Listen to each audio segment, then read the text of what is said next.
do some assembly. They say some assembly required. And yeah, let me just, I'll just, this is time to rework some of the themes already.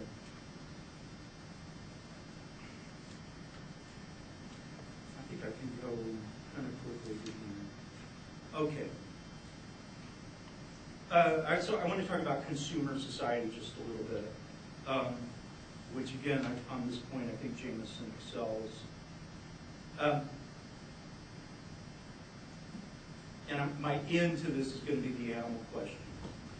The very interesting thing about the postmodern and/or so-called post-structural theory is that much of what is the animal question to be a non-starter, precisely because the humanist controversy, as Althusser put it, has supposedly been settled.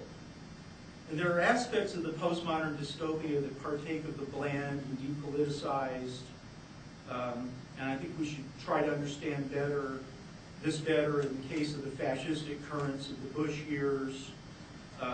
However, there are not only those aspects of postmodernism, postmodern imperialism, that are anything but bland in their horror, from the airborne massacre machines of the U.S. Air Force and Navy to the torture cells of Abu Ghraib and Guantanamo, to the non-existent or wrecked infrastructures of Africa, that there is also the very linchpin of another aspect of postmodern capitalism that Jameson takes to be central, consumer society, the linchpin being the global industrial food animal production system, which was called by Isaac Bashevis Singer an eternal Treblinka.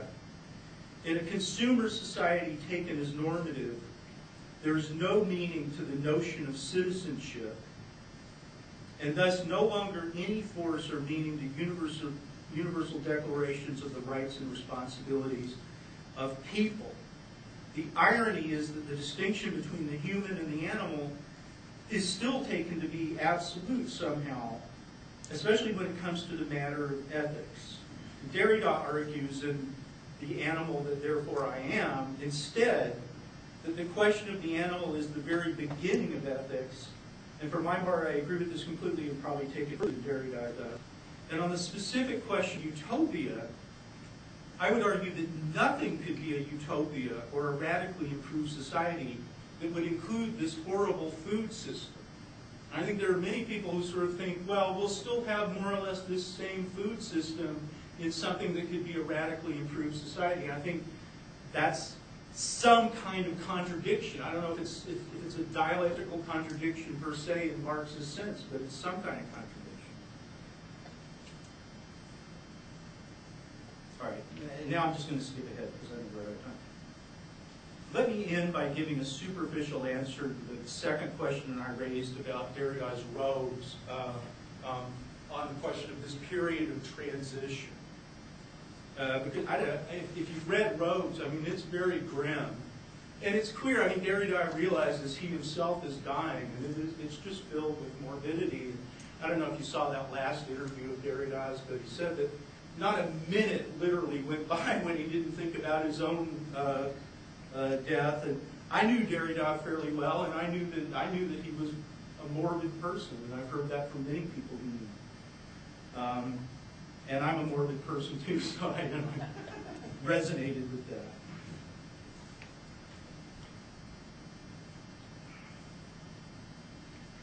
So this supposed transition away from the fascistic currents of the Bush years.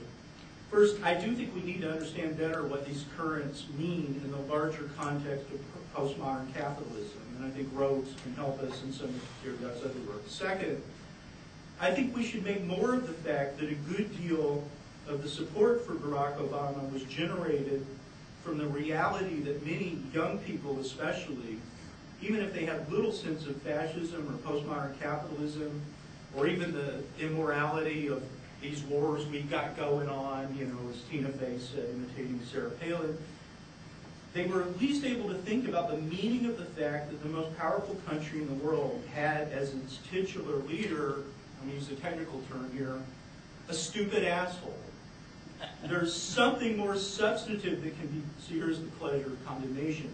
There's something more substantive that can be built on here And I think Derrida can help us with his theory of unconditional sovereignty, because I think those who claim unconditional sovereignty and stupid assholes both are the sorts of beings politically who have no compunction.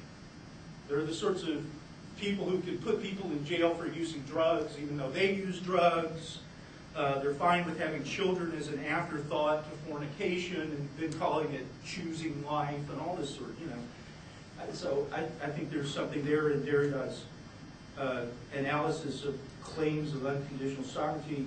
And lastly, though, I think Derrida can help us with trying to understand what has happened to thinking in this time of pervasive instrumentalism, a time in which it seems acceptable to too many people to have stupid assholes and fascist scumbags as leaders and media spokespeople. And here let me mention a part of Derrida's work that I haven't brought up before, but that goes to the heart of our present social predicament, namely the outright fear of philosophy. How do we come to a world where people embrace the idea that it is better to not know, that if truth could be setting us free, then let us have none of it, neither truth nor freedom? How do we come to such a world? Fear of philosophy and blithe dismissiveness of utopia are deeply interrelated aspects of the same dynamic.